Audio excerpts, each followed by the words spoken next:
ನಮಸ್ಕಾರ, ಬೀದರ್ ನ್ಯೂಸ್ ರೌಂಡಪ್ಗೆ ಸ್ವಾಗತ. ನಾನು ಹನುಮಂತ್ ದೇಶ್ಮುಖ್. ಬನ್ನಿ ಕ್ವಿಕ್ ಆಗಿ ನೋಡೋಣ ಬೀದರ್ ಜಿಲ್ಲೆ ಮತ್ತು ಜಿಲ್ಲೆಗೆ ಸಂಬಂಧಪಟ್ಟಂತ ಇಂದಿನ ಪ್ರಮುಖ ಸುದ್ದಿಗಳನ್ನ. ಬೀದರ್ ಜಿಲ್ಲೆಯ ಹುಲಸೂರು ತಾಲೂಕಿನ ಗುತ್ತಿ ಗ್ರಾಮದಲ್ಲಿ ಭ್ರಷ್ಟಾಚಾರದ ಗಂಭೀರ ಆರೋಪವೊಂದು ಕೇಳಿ ಬಂದಿದೆ. ಗಣೇಶ್ ಜಾಧವ್ ಎನ್ನುವವರ ಪಹಣಿ ತಿದ್ದುಪಡಿಗಾಗಿ ಗ್ರಾಮ ಲೆಕ್ಕಾಧಿಕಾರಿ ಶಂಕರ್ ಅವರು 15,000 ರೂಪಾಯಿಗೆ ಬೇಡಿಕೆ ಇಟ್ಟಿದ್ರು ಎನ್ನಲಾಗಿದೆ. ಈಗಾಗಲೇ 12,000 ರೂಪಾಯಿಗಳನ್ನು ಶಂಕರ್ ಅವರ ಸೂಚನೆಯಂತೆ ಶಿವಲಿಂಗ್ ಎನ್ನುವರಿಗೆ ಫೋನ್ ಪೇ ಕೂಡ ಮಾಡಲಾಗಿದೆ ಅಂತ ದಲಿತ ಸೇನೆಯ ಮುಖಂಡರು ಆರೋಪಿಸಿದ್ದಾರೆ. ಹಣ ಪಡೆದು ಕೆಲಸ ಮಾಡದ ಬಗ್ಗೆ ವಿಚಾರಿಸಲು ಹೋದಾಗ ಗ್ರಾಮ ಲೆಕ್ಕಾಧಿಕಾರಿ ಬೆದರಿಕೆ ಹಾಕಿದ್ದಾರೆ ಅಂತ ಆರೋಪಿಸಿರುವಂತಹ ದಲಿತ ಸೇನೆಯು 15 ದಿನದೊಳಗೆ ಅಧಿಕಾರಿಯನ್ನ ಅಮಾನತು ಮಾಡದಿದ್ರೆ ತಹಶೀಲ್ ಕಚೇರಿಯ ಮುಂದೆ ಧರಣಿ ಸತ್ಯಾಗ್ರಹ ಮಾಡುವುದಾಗಿ ಎಚ್ಚರಿಸಿದ್ದಾರೆ.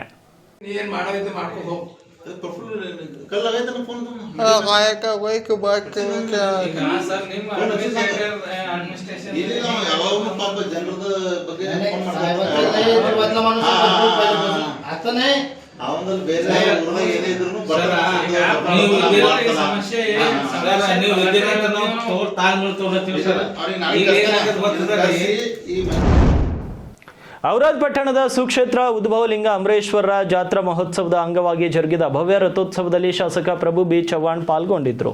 ರಥ ಹಾಗೂ ಅಗ್ನಿ ಬಸವಣ್ಣನಿಗೆ ಪೂಜೆ ಸಲ್ಲಿಸಿದಂತಹ ಶಾಸಕರು ಕ್ಷೇತ್ರದ ಜನರ ಸುಖ ಸಮೃದ್ಧಿಗಾಗಿ ಪ್ರಾರ್ಥನೆಯನ್ನು ಸಲ್ಲಿಸಿದರು. ಸಾವಿರಾರು ಭಕ್ತರೊಂದಿಗೆ ರಥ ಎಳೆದು ಸಂಭ್ರಮಿಸಿದಂತಹ ಶಾಸಕರು ಇಂತಹ ಜಾತ್ರೆಗಳು ನಮ್ಮ ಸಂಸ್ಕೃತಿ ಮತ್ತು ಭಕ್ತಿಯನ್ನ ಉಳಿಸಲು ಸಹಕಾರಿಯಾಗಿವೆ ಅಂತ ಅಭಿಪ್ರಾಯವನ್ನು ವ್ಯಕ್ತಪಡಿಸಿದರು.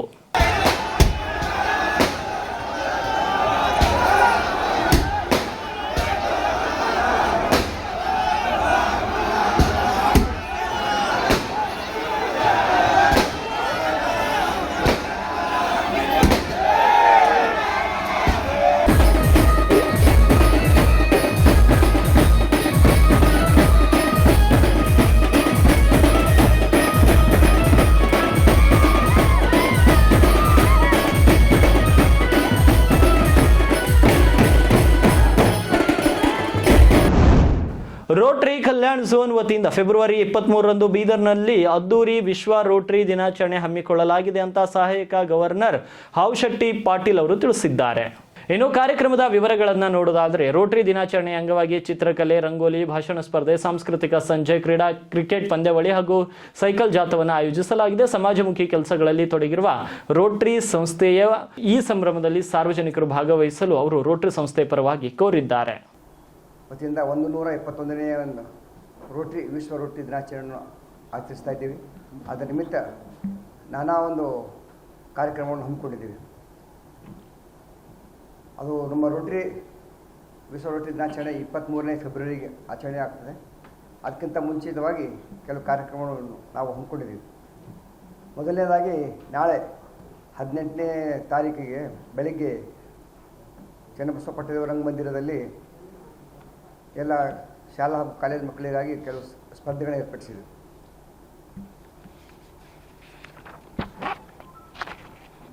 ನಾಳೆ ಬೆಳಗ್ಗೆ 18ರಂದು ಚಿತ್ರಕಲಾ ಸ್ಪರ್ಧೆ, ಹೈಸ್ಕೂಲ್ ಮಕ್ಕಳಿಗಾಗಿ ಚಿತ್ರಕಲಾ ಸ್ಪರ್ಧೆಯನ್ನು ಹಮ್ಮಿಕೊಂಡಿದ್ದೀವಿ. ಅದರಲ್ಲಿ ಭಾಗವಹಿಸಿದ ವಿದ್ಯಾರ್ಥಿಗಳಲ್ಲಿ ಪ್ರಥಮ, ದ್ವಿತೀಯ ಹಾಗೂ ತೃತೀಯ ಬಹುಮಾನಗಳನ್ನು ಕೂಡ ಇಟ್ಟಿದ್ದೀವಿ. ಪ್ರಥಮ ಬಹುಮಾನ 3,000 ರೂಪಾಯಿ ಇದೆ. ದ್ವಿತೀಯ ಬಹುಮಾನ 2,000.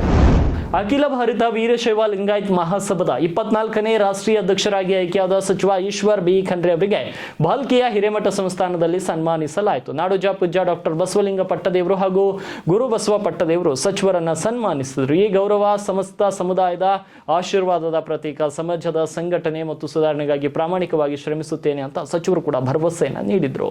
ಬಸವಲಿಂಗ ಪಟ್ಟದೇವರ ಹಾಗೂ ಪರಮ ಪೂಜ್ಯ ಗುರುಬಸವ ಪಟ್ಟದೇವರ ದಿವ್ಯ ಸಾನ್ನಿಧ್ಯದಲ್ಲಿ ತಾವೆಲ್ಲ ಸೇರಿ ನನಗೆ ಅಭಿನಂದನಾ ಸಮಾರಂಭವನ್ನು ಹಮ್ಮಿಕೊಂಡಿದ್ದೀರಿ.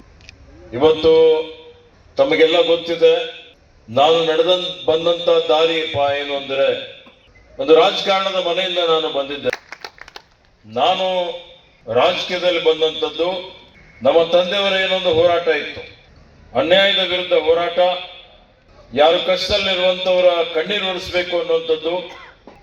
ರಾತ್ರಿ ಹಗಲ ಅವರು ಶ್ರಮ ಮಾಡಿ ಏನ್ ಸೇವೆ ಮಾಡಿದ್ದಾರೆ ಅದೆಲ್ಲವನ್ನು ನೋಡಿ ಸಮಾಜದಲ್ಲಿ ಒಂದು ಪರಿವರ್ತನೆ ತರಬೇಕು, ಬದಲಾವಣೆ ತರಬೇಕು, ನಮ್ಮ ಕೈಲಾದಷ್ಟು ಸೇವೆ ಮಾಡಬೇಕು ಅಂತ ಹೇಳಿ ಈ ರಾಜಕಾರಣದಲ್ಲಿ ಬಂದಿದ್ದೇನೆ. ತಮಗೆಲ್ಲ ಗೊತ್ತಿದೆ, ನಮ್ಮ ತಂದೆಯವರ ಗುರುಗಳಾದಂಥ ಲಿಂಗಿಕ ಚನ್ನಬಸವ ಪಟ್ಟದೇವರ ಒಂದು ಆಶೀರ್ವಾದದಿಂದ ಇವತ್ತು ಅವರ ಕಾರ್ಯಕಾಲದಲ್ಲಿ ಅವರೇನ್ ಸಮಾಜಕ್ಕಾಗಿ, ಜನರಿಗಾಗಿ, ರಾಜ್ಯಕ್ಕಾಗಿ, ರಾಷ್ಟ್ರಕ್ಕಾಗಿ ಏನೇನು ಕೊಡುಗೆ. ಭಾಲ್ಕಿ ತಾಲೂಕಿನ ಬ್ಯಾಲ್ಹಳ್ಳಿ ಗ್ರಾಮದ ಕಾರಂಜ ಕಾಲುವೆಯಲ್ಲಿ ತಂದೆ ಮತ್ತು ಮಗ ಇಬ್ಬರು ನೀರು ಪಾಲಾದ ದುರ್ಘಟನೆ ಸಂಭವಿಸಿದೆ. ಹಳ್ಳಿಖೇಡ್ ಬಿ ಗ್ರಾಮದ ವಿಶ್ವನಾಥ್ ಜಮಾದಾರ್ ಮತ್ತು ಅಂಬರೀಶ್ ಮೃತಪಟ್ಟವರು ಆಗಿದ್ದಾರೆ. ಮಗ ಅಂಬರೀಶ್ ಕಾಲುವೆಗೆ ಇಳಿದು ಮುಖ ತೊಳೆಯುವಾಗ ಕಾಲು ಜಾರಿ ಬಿದ್ದಿದ್ದಾನೆ. ಮಗನನ್ನ ರಕ್ಷಿಸಲು ಹೋದ ತಂದೆಯೂ ಕೂಡ ನೀರಿನಲ್ಲಿ ಮುಳುಗಿ ಸಾವನ್ನಪ್ಪಿದ್ದಾರೆ. ಇನ್ನು ವಿಷಯ ತಿಳಿದ ತಕ್ಷಣ ಶಾಸಕ ಡಾಕ್ಟರ್ ಸಿದ್ದು ಪಾಟೀಲ್ ಅವರು ಆಸ್ಪತ್ರೆಗೆ ಭೇಟಿ ನೀಡಿ ಕುಟುಂಬಸ್ಥರಿಗೆ ಸಾಂತ್ವನ ಹೇಳಿದ್ದಾರೆ ಹಾಗೂ ಸರ್ಕಾರದಿಂದ ಶೀಘ್ರ ಪರಿಹಾರ ಒದಗಿಸಲು ಅಧಿಕಾರಿಗಳಿಗೆ ಸೂಚಿಸಿದ್ದಾರೆ. 2-3 ಸರ್ತಿ ಮಾತಾಡೋದು ಅಧಿವೇಶನದಾಗ ನಾನು ಮತ್ತು ನಮ್ಮ KKDದಾಗಿ ದುಡ್ಡು ಕೊಡ್ತಾನೆ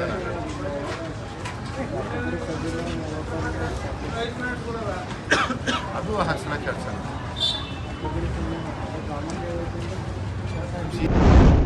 ಬೀದರ್ ತಾಲೂಕಿನ ಮನ್ನಳ್ಳಿ ಸೇರಿದಂತೆ ವಿವಿಧೆಡೆ ನಡೆಯುತ್ತಿದ್ದ ಅಕ್ರಮ ಕೆಂಪು ಕಲ್ಲು ಗಣಿಗಾರಿಕೆ ಅಡ್ಡೆಗಳ ಮೇಲೆ ಗಣಿ ಇಲಾಖೆ ಅಧಿಕಾರಿಗಳು ಬೆಳ್ಳಂಬೆಳಗ್ಗೆ ದಾಳಿಯನ್ನು ನಡೆಸಿದ್ದಾರೆ.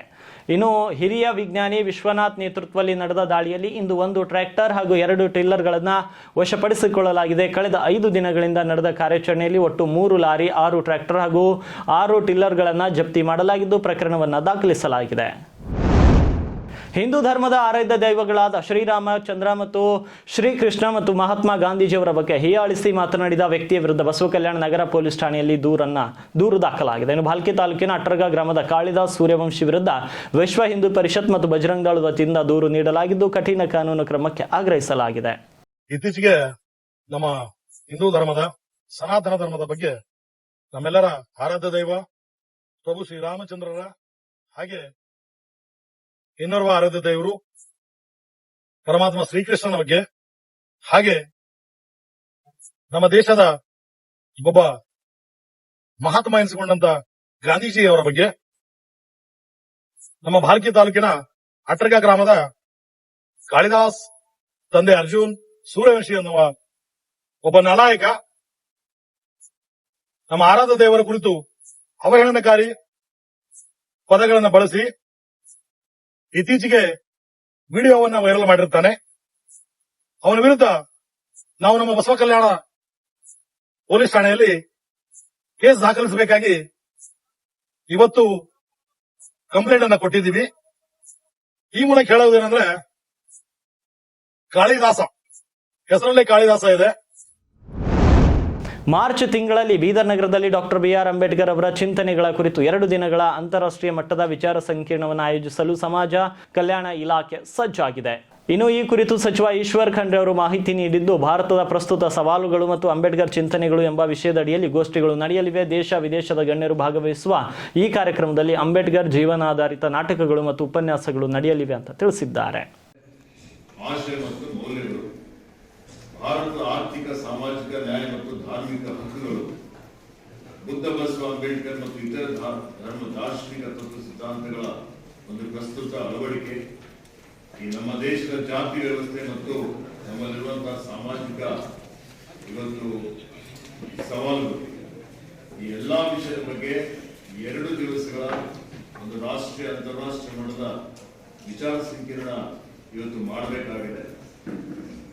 ಆ ದೃಷ್ಟಿಯಿಂದ ಇವತ್ತು ದಿನಾಂಕ ಏನಿದೆ, ನಾನು ಸಮಯ ನೋಡ್ತಾ ಇದ್ದೇನೆ ಮತ್ತು ಸಮಾಜ ಕಲ್ಯಾಣ ಇಲಾಖೆ ಸಚಿವರಾದಂತಹ ಮಾದೇವಪ್ಪನವರಿಗೆ ಮೆಣಸಿನಕಾಯಿ ಬೆಳೆಯ ತಳಿಯನ್ನು ಕ್ಷೇತ್ರಕ್ಕೆ ಹೊಸದಾಗಿ ಪರಿಚಯಿಸುವ ಮುಖಾಂತರ ಹೆಚ್ಚಿನ ಲಾಭ ಪಡೆಯಬೇಕೆಂದು ಬೀದರ್ ತೋಟಗಾರಿಕೆ ಮಹಾವಿದ್ಯಾಲಯದ ಡೀನ್ ಡಾಕ್ಟರ್ SV ಪಾಟೀಲ್ ಅವರು ಸಲಹೆಯನ್ನು ನೀಡಿದ್ದಾರೆ. ಅವರು ಸೋಮವಾರ ಬೀದರ್ ಜಿಲ್ಲೆಯ ಬಸಂತಪುರ ಗ್ರಾಮದ ರೈತರಾದ ಈರಪ್ಪ ಕಾಳೆ ಅವರ ಜಮೀನಿನಲ್ಲಿ ಹಮ್ಮಿಕೊಂಡಿದ್ದ ಮೆಣಸಿನಕಾಯಿ ಬೆಳೆಯ ಕ್ಷೇತ್ರೋತ್ಸವ ಕಾರ್ಯಕ್ರಮದಲ್ಲಿ ಭಾಗವಹಿಸಿ ಅವರು ಮಾತನಾಡಿದರು. ಮೆಣಸಿನಕಾಯಿಯು ಒಂದು ತೋಟಗಾರಿಕಾ ಮತ್ತು ವಾಣಿಜ್ಯ ಬೆಳೆಯಾಗಿದ್ದು, ಇತ್ತೀಚಿನ ದಿನಗಳಲ್ಲಿ ಹಸಿ ಹಾಗೂ ಒಣ ಮೆಣಸಿನಕಾಯಿ ಬೇಸಾಯ ಹೆಚ್ಚಿನ ಪ್ರಾಮುಖ್ಯತೆ ಪಡೆದುಕೊಂಡಿದ್ದು, ರೈತರು ಮೆಣಸಿನಕಾಯಿಯನ್ನು ವಿದೇಶಗಳಿಗೆ ರಫ್ತು ಮಾಡುವ ಮೂಲಕ ಅಧಿಕ ಲಾಭವನ್ನು ಪಡೆದುಕೊಳ್ಳಬಹುದು ಹಾಗೂ ರೈತರು ಹವಾಮಾನ ಅನುಗುಣವಾಗಿ ಶಿಫಾರಿತ ತಳಿಗಳನ್ನು ಬೆಳೆಸಲು ಕ್ರಮ ವಹಿಸುವಂತೆ ಬೀದರ್ ತೋಟಗಾರಿಕಾ ಮಹಾವಿದ್ಯಾಲಯದ ಡೀನ್ ಡಾಕ್ಟರ್ SV ಪಾಟೀಲ್ ಸಲಹೆಯನ್ನು ನೀಡಿದ್ದಾರೆ. ಇನ್ನು ಭಾಲ್ಕಿಯ ಕೃಷಿ ಇಲಾಖೆಯ ಸಹಾಯಕ ನಿರ್ದೇಶಕರಾದ ಮಲ್ಲಿಕಾರ್ಜುನ್ ಅವರು ಮಾತನಾಡಿ, ಕೃಷಿ ಇಲಾಖೆಯ ವಿವಿಧ ಯೋಜನೆಗಳ ಬಗ್ಗೆ ರೈತರಿಗೆ ಮಾಹಿತಿ ನೀಡಿದ್ರು. ರೈತರು ತಪ್ಪದೆ ತಮ್ಮ ತಾಕುಗಳ ಮಣ್ಣು ಪರೀಕ್ಷೆ ಮಾಡಿಸಿ ಅದಕ್ಕೆ ಅನುಗುಣವಾಗಿ ಬೆಳೆಗಳ ಸೂಕ್ತ ತಳಿಗಳನ್ನು ಬೆಳೆಯುವುದರಿಂದ ಅಧಿಕ ಇಳುವರಿಯನ್ನು ಪಡೆಯಬಹುದು ಅಂತ ತಿಳಿಸಿದ್ದಾರೆ. ಇವಾಗಿದ್ವು ಬೀದರ್ ಜಿಲ್ಲೆಯ ಇಂದಿನ ಪ್ರಮುಖ ಸುದ್ದಿಗಳು. ಮತ್ತೆ ಭೇಟಿಯಾಗ್ತೀನಿ ನಾಳೆಯ ಬೀದರ್ ನ್ಯೂಸ್ ರೌಂಡ್ ಅಪ್ನಲ್ಲಿ.